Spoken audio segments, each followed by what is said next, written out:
There's a lot of people looking for side hustles, and flipping free stuff on Craigslist is nothing new.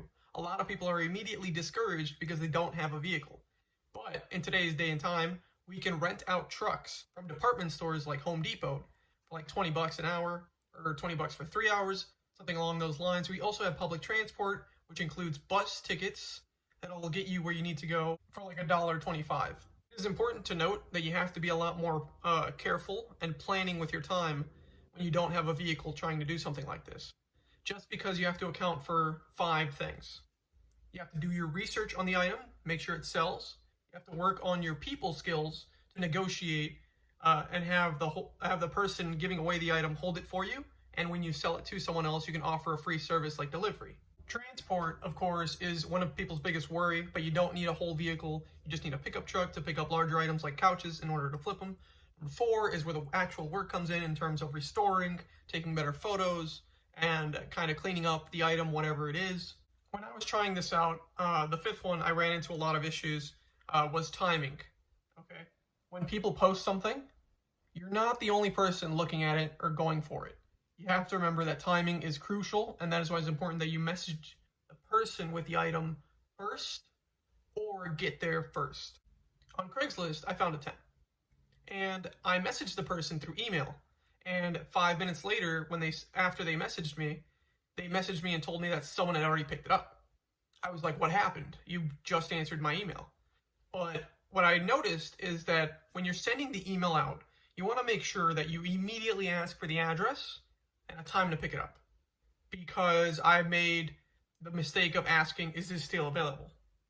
Of course, we're going to also focus on storage. If you live in an apartment complex, there is storage locations that probably offer a lot of deals in terms of having the first month for free or charging anywhere from around 19 to 80 bucks, depending on what you want to hold.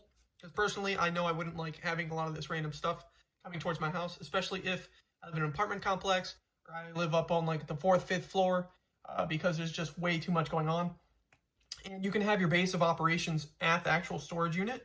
So if anything goes wrong, you don't have to be hauling around a large couch, sofa, what have you. You can even have the person pick it up from the storage unit. A lot of people don't think that there's anything good on Craigslist being given away for free, but you have to remember that the net worth of a lot of people in cities and towns is different.